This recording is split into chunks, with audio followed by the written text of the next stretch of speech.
अस्सलामुअलैकुम वरहमतुल्लाहि वबरकातुहू। बिस्मिल्लाहिर्रहमानिर्रहीम। नहमदुहु व नुसल्ली अला रसूलिहिल करीम, अम्मा बाद। आज के इस अजीमुशान इनकलाबी जलसे आम के सदर मेरे भाई नवीद खतीब साहब, हमारे हर दिल अजीज लीडर आसिफ शेख रशीद साहब, इस्लाम पार्टी के चाहने मानने वाले तमाम दोस्तों और बुजुर्गों, अभी यहाँ पर ये नौजवान मेरे छोटे भाई लोग एक स्लोगन आप लोगों के सामने उन्होंने पेश किया, तो मैं आपको बता देना चाहता हूं कि यह शहर इतनी आसानी से सच्ची बात को कबूल करने वाला नहीं है। इस शहर को आसिफ साहब के साथ क्यों चलना है, इस नारे के साथ साथ बहुत खुल के बोलना पड़ेगा कि अगर ओरल वाकयात का और ज्यादा शहर में मुशाहिदा देखना है तो मुफ्ती के साथ चलो। छोले की चटनी लफड़े में डालना है तो मुफ्ती के साथ चलो। ऑडियो वीडियो और ये तमाम गंदी हरकतों को पूरे शहर के अंदर फलता फूलता देखना चाहते हो तो मुफ्ती के साथ चलो। शहर में और 200-500 खुदकुशियां करवानी हो तो मुफ्ती के साथ चलो। और ज्यादा फहश काम इस शहर के अंदर हो, अगर आप ऐसा कुछ चाहते हो कि ये शहर फहश कामों में मुलविस होता रहे तो मुफ्ती के साथ चलो। अगर तुम इस शहर को तालीम के उजाले से निकालकर बुराई के अड्डों तक पहुंचाना चाहते हो तो मुफ्ती के साथ चलो, क्योंकि अभी मुफ्ती ने हाल में तालीम पर हमला कर दिया है। तालीम पर वाकई सही बात है। मेरा दोस्त जुनेद भाई ने कहा कि पूरा बोलो, मुफ्ती मोहम्मद इस्माइल कासमी, ताकि फर्द जुर्म और चार्ज शीट मुकम्मल हो जाए, कोई कहीं गलत फहमी में मुब्तला ना रहे। शायर ने कहा था कि इल्म इंसान को इंसान बना देता है, इल्म बेमाया को सुल्तान बना देता है, इल्म अल्लाह जिसे दे उसे ईमान भी दे, वरना ये वो है जो शैतान बना देता है। इसकी रोशन मिसाल, इनकी सच्ची मिसाल हमारे शहर का अवामी नुमाइंदा है। इसकी सच्ची मिसाल हमारा एमएलए है। उसको कुछ नहीं समझता, तालीम नहीं समझती, अच्छाई नहीं समझती, बुराई नहीं समझती। वो सिर्फ अपने हुजरे में पैसा कैसे आएगा उसको इतना ही समझता है। इमरान राशिद ने कहा कि आप मेरे हुजरे में नहीं और कहीं पर रख दो, आसमां लाए हो ले आओ जमीन पर रख दो। एक शायर जो दुनियादार कहलाता था उसने कहा कि मेरे हुजरे में मत रखो, मगर एक दीनदार कहता है कि जितना लाए हो मेरे हुजरे में लाओ और वो खूंटी में टांग दो। 10 लाख रुपया, 5 लाख रुपया मस्जिद के जामे मस्जिद के हुजरे में बैठकर रिश्वत लेने वाला नुमाइंदा, जामे मस्जिद के हुजरे की तकद्दुस को पामाल करने वाला नुमाइंदा, अपने साथियों को गलत हरकतों पर उसके बाद भी साथ में लेकर चलने वाला नुमाइंदा, तालीम गांव पर हमला करने वाला नुमाइंदा, उसको तौफीक नहीं हुई खुला किला झोपड़पट्टी की बात करने की, तौफीक नहीं हुई एसआईटी जन्म दाखिले पर बात करने की, तौफीक नहीं हुई उस शख्स को और वक्फ के बारे में बात करने की तौफीक नहीं हुई, एसआईटी के बारे में बात करने की, सवाल पूछने की तौफीक नहीं हुई। उसको तौफीक हुई तो कौन सी तौफीक हुई कि मालेगांव में छोटी मछली कौन सी है, बड़ी मछली कौन सी है। पूरे शहर के ऊपर सवालिया निशान, पूरे शहर की तालीम गांव को मशकूक बनाने वाली हरकत। आपको पता है मालेगांव शहर में 550 घरों के चूल्हे गुज़िश्ता 15 सालों से 13 सालों से बहुत कहना चाहिए कि सिसक कर जल रहे हैं।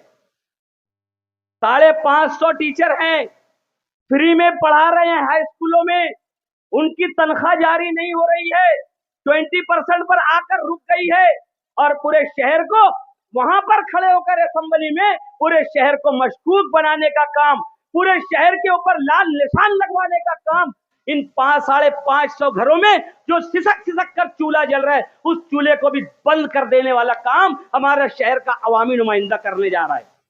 उसे किया, सवाल पूछा, जाहिर सी बात है हम किसी गलत काम के साथ नहीं है, जो गलत करेगा वो भरेगा, हम किसी की हिमायत नहीं करते, मगर नादान की दोस्ती जी का जंजाल है। इस आदमी को नहीं समझा कि मेरे ऐसा बोलने से कितने दूरस्थ पता है जिसके अंदर पैदा होंगे। आज फिर एक असेंबली में एक लेटर लगाया गया साहब, आज के इनकलाब में खबर है बीजेपी के एमएलए इस मौजू को उचक चुके हैं और पूरे शहर के तालीमी इदारों का सर्वे करवाने की और इनका एसआईटी कायम करके पूरे शहर के तालीमी इदारों की तहकीक करवाने की कहना चाहिए कि नोटिस आज असेंबली में दी गई।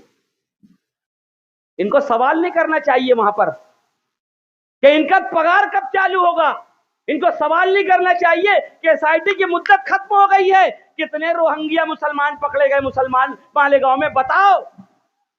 इस दीनदार एमएलए को सवाल नहीं करना चाहिए कि कितने बर्मा के कितने बांग्लादेश के लोग मालेगांव में पकड़े गए हैं, कि एसआईटी का टाइम पूरा हो गया है, मुझे इसके अंदर असेंबली के अंदर जवाब दो।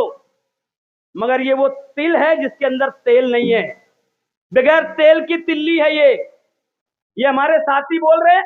अरे दोस्तों, सबसे बड़ा ओरल जो है ना वो अपना एमएलए है, ये ओरल एमएलए है, ये ओरल एमएलए है, इसके पास सिर्फ मुंह का भांडवल है, ये सिर्फ मुंह से बोलता है। ओरल एग्जाम बोलते हैं ना अलीम भाई, जबानी इम्तिहान, वो उसको समझ जाएगा मैं क्या बोला हूं, मगर मैं लोगों को मतलब तो दूसरा बता दूं। सिर्फ जबानी जमा खर्च, सिर्फ मुंह का भांडवल। दोस्तों, जितने एमएलए इस शहर के अंदर आ हुए हैं, इकबाल भाई मैं बहुत अहम बात बता रहा हूं, सुनो, जितने एमएलए इस शहर के अंदर हुए हैं सबों ने तालीम गाहें कायम की है। खान साहब अब्दुल रहीम ने, पीर मोहम्मद रहमानी और अपने दीगर साथियों के साथ बड़ी मालेगांव हाई स्कूल की बुनियाद रखी। हारून अहमद अंसारी एमएलए बने, उन्होंने जेटी की बुनियाद रखी। आयशा हकीम एमएलए बनी, उन्होंने मालेगांव हाई स्कूल को मालेगांव हाई स्कूल बनाने में प्रिंसिपल थी, उन्होंने अपना हिस्सा लगाया। निहाल साहब एमएलए बने, उन्होंने जमहूर की बुनियाद डाली, मोहम्मद डांगे साहब और चिराग साहब के साथ मिलकर। फार्मेसी बनाया निहाल साहब ने, एमजे हाई स्कूल बनाई। शब्बीर सेठ ने Sardar B Ed college, Sardar primary school बनाई, सना हाई स्कूल बनाई।